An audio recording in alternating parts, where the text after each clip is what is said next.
मेरे द्वारा जो भी असाइनमेंट दिया गया है पीजी 4 सेमेस्टर में, उसमें इकोनॉमिक हिस्ट्री का जो पार्ट है उसके संदर्भ में आज मैं चाहता हूं कि अपना एक व्याख्यान आप लोगों के सामने प्रस्तुत करूं।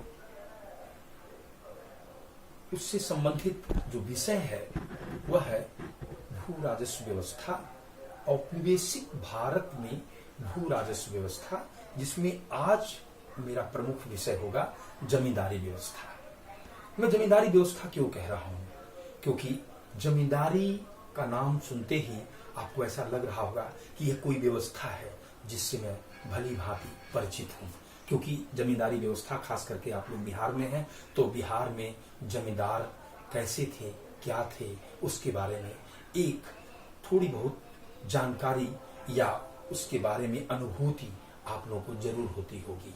इसलिए मैंने इसे जमींदारी व्यवस्था कहा, जो कि भू राजस्व प्रशासन का एक अंग था। जमींदारी व्यवस्था को अस्थायी बंदोबस्त भी कहा गया, जिसे लागू 1793 में अस्थायी रूप से लॉर्ड कॉर्नवालिस ने किया, और इसका एक नाम और था इस्तमरारी बंदोबस्त। लेकिन हम जमींदारी व्यवस्था पर विशेष जो एम्फेसिस दे रहे हैं, क्योंकि मैं चाहता हूं कि आप लोग बहुत नजदीक से उस जमींदारी व्यवस्था को, जिसके बारे में अच्छी तरह से आप जानते रहे हैं, उसके राजनीतिक और सामाजिक स्वरूप को आप अच्छी तरह से रूबरू हो सके कि वास्तव में ये व्यवस्था क्या थी।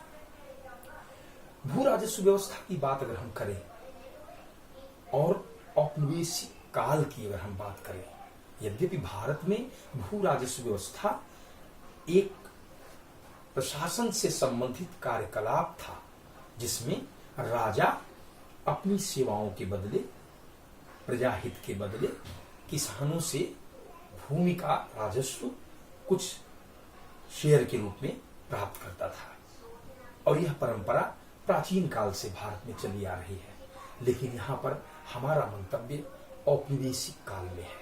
औपनिवेशिक अर्थव्यवस्था की हम बात करें, और आज का जो इतिहास लेखन है वह भू राजस्व व्यवस्था को औपनिवेशिक अर्थव्यवस्था के ही तहत लाने का प्रयास करता है कि कैसे वे एक दूसरे पर अन्योन्याश्रित हैं, कैसे एक दूसरे पर अपना प्रभाव डाल रहे हैं।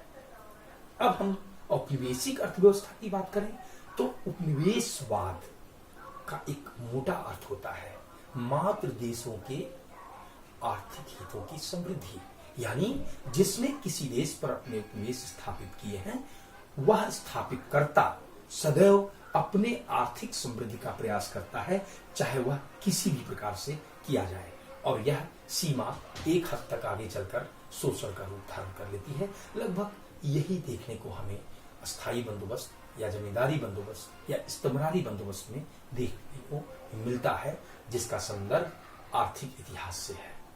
और यह जमींदारी व्यवस्था औपनिवेशिक काल में 1793 में लागू हुई, किंतु स्वतंत्रता के बाद भी यह चलती रही, और 1955 में जाकर के जब जमींदारी उन्मूलन हुआ, तब जाकर यह सब व्यवस्था कई परिवर्तनों के साथ ये कंटिन्यू थी, सातत्यता में थी, लेकिन इसका समापन हुआ।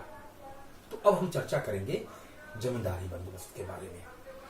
समस्या ये आ रही है कि इसके पहले की व्यवस्था क्या है। अगर औपनिवेशिक काल की बात करें तो हम देख रहे हैं कि वॉरेन हेस्टिंग्स के समय में भी भू राजस्व प्रशासन हो रहा है, और वह 1772-73 में एक ऐसी व्यवस्था को लागू कर रहा है, पंचवर्षीय व्यवस्था, जिसमें सबसे अधिक बोली लगाने वाले को, यानी नीलामी पर भू राजस्व प्रशासन का या संग्रहण का अधिकार उसे दे दिया जा रहा है।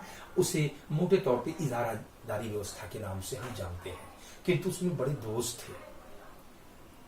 जो भी नीलामी पर इस अधिकार को लेता था, वह उससे अधिकाधिक भू राजस्व को संग्रहण करने का प्रयास करता था, और सरकार को यह कभी निर्धारित नहीं हो पाता था कि प्रत्येक वर्ष या 5 वर्ष में भू राजस्व व्यवस्था के तहत उसे कितना भू राजस्व प्राप्त होगा।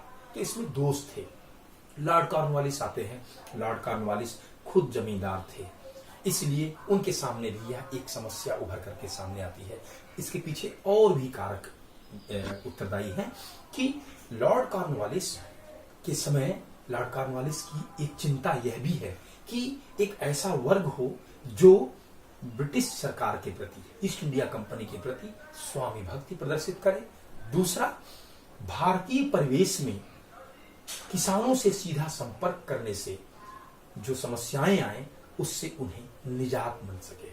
इन दो उद्देश्यों को मोटा मोटा लॉर्ड कॉर्नवालिस ने अपने दिमाग में रखा और इस पर व्यापक परिचर्चा हुई। यद्यपि जब परमानेंट सेटलमेंट की बात बहुत पहले कभी फ्रांसिस ने की थी, लेकिन यहाँ पर एक डिबेट होता है और उस डिबेट में शामिल होते हैं जॉन शोर जो कि रेवेन्यू अफसर हैं और चार्ल्स ग्रांट जो रिकॉर्ड कीपर हैं। और तीन बातें प्रमुख रूप से उभर करके सामने आती हैं कि जमींदारों के साथ सेटलमेंट किया जाए या किसानों के साथ, पहला एक सवाल।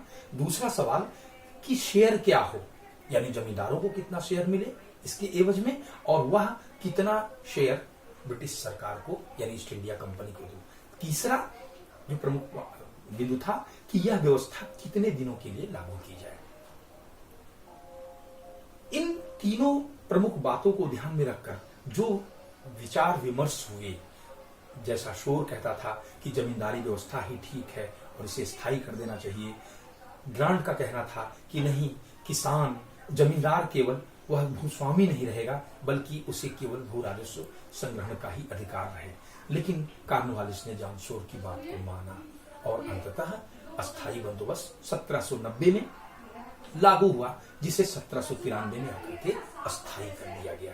यह थी अस्थायी बंदोबस्त यानी जमींदारी व्यवस्था, जिसके तहत एक बिचौलिए के रूप में भू राजस्व संग्रहण करने के एवज में जमींदारों को भूमि का स्वामी माना दिया गया, किसान उसके जोतदार हो गए और किसानों को अब भू राजस्व जो देना था उसमें जमींदार 10/11 भाग ईस्ट इंडिया कंपनी को देते थे और 1/11 भाग वह अपने लिए रखते थे। और यह उम्मीद भी उनसे की जाती थी कि सामाजिक रूप से उस परिक्षेत्र में वे वहां के सामाजिक विकास, शैक्षणिक विकास इत्यादि में आम जनता की या किसानों की मदद करेंगे। यह सोच करके यह व्यवस्था अस्थायी रूप से लागू हो गई। व्यवस्था के लागू होने के बाद कई इतिहासकारों ने इसकी हानि और लाभ पर बहुत चर्चाएं की हैं और निरंतर शोध जारी है।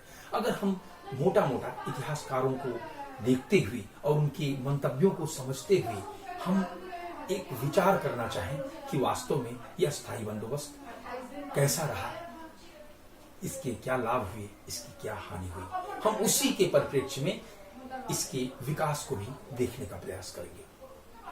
जहां तक लाभ की बात है, जो ईस्ट इंडिया कंपनी या कॉर्नवालिस ने सोचा था कि बंगाल, बिहार, उड़ीसा लगभग 17% भूभाग और कुछ क्षेत्रों में जैसे बनारस के कुछ भाग में जो ये लागू किया जाएगा, इसके द्वारा जमींदार कृषि के विकास के लिए अपनी रुचि लेंगे और कृषि एक समृद्ध हो जाएगा।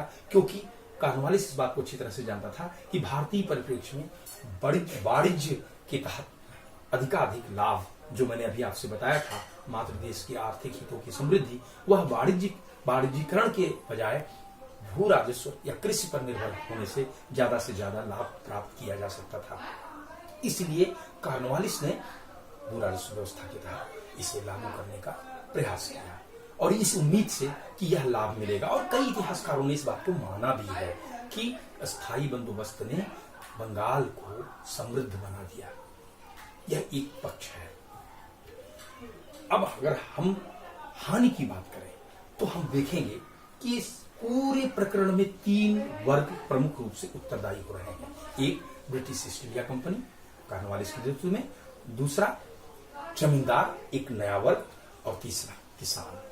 अगर हम उन तीनों को एक दूसरे के सबके सामने ला करके देखें और यह लाभ हानि की चर्चा करने का प्रयास करें तो एक ट्रायंगल बनता है और उस ट्रायंगल में सर्वोपरि जमींदार आकर के दिखाई देता है। क्योंकि जो इस व्यवस्था के राजनीतिक और सामाजिक परिणाम हुए वहां पर जमींदारों को अधिकाधिक लाभ हुआ और सर्वाधिक नुकसान, जैसा कि सर्वविदित था कि किसानों को ही होना था।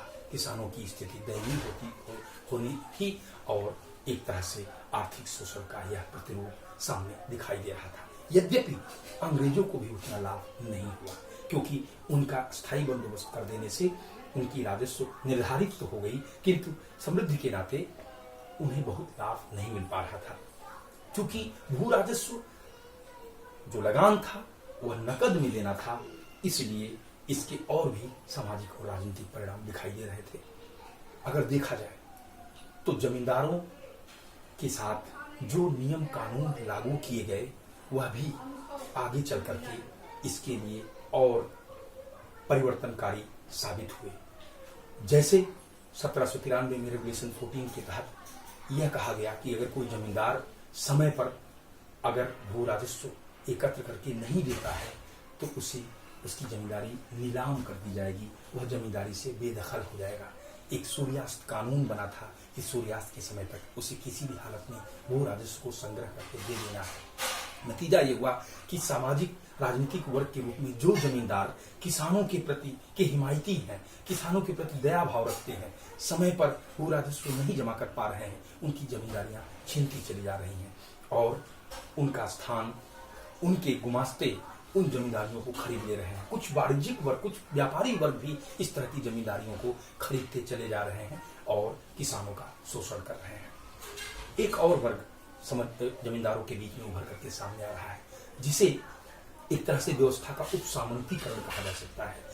अब्सेंटी लैंडलॉर्डिज्म यानी अनुपस्थित जमींदारी, यानी जमींदार शहर में रहता है और अपने किसी बिचौलियों के माध्यम से भू राजस्व का संग्रहण कराता है और वो बिचौलिए और अधिकाधिक किसानों से लगान लेने का प्रयास करते हैं और इस प्रकार से किसानों का शोषण कर रहे हैं।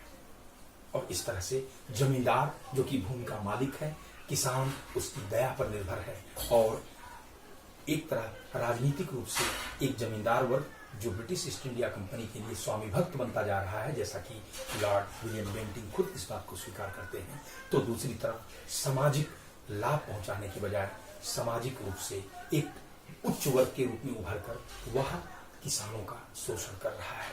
उसके घरों में किसानों के बेटियां बहनें जाकर अनैतिक कार्य उन्हें करना पड़ रहा है और कितना शोषण हो रहा है तो आप लोगों ने फिल्मों के माध्यम से, कहानियों के माध्यम से इस चीज को देखा होगा कि किस तरह से जमींदारी व्यवस्था कितना बड़ा शोषण का प्रतिरूप बन करके किसानों के बीच आ रही है।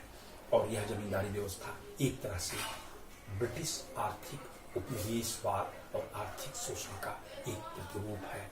तो इस प्रकार हम ये कहेंगे कि इस स्थायी बंदोबस्त ने जमींदार के रूप में एक ऐसे राजनीतिक सामाजिक वर्ग की उत्पत्ति की जो कि अंग्रेजों के प्रति लॉयल रहा, लेकिन अल्टीमेटली वह किसानों का के शोषण का एक प्रमुख घटक बन गया और यह जमींदारी व्यवस्था किसानों की दशा को और दयनीय करने के लिए उत्तरदायी साबित हुई।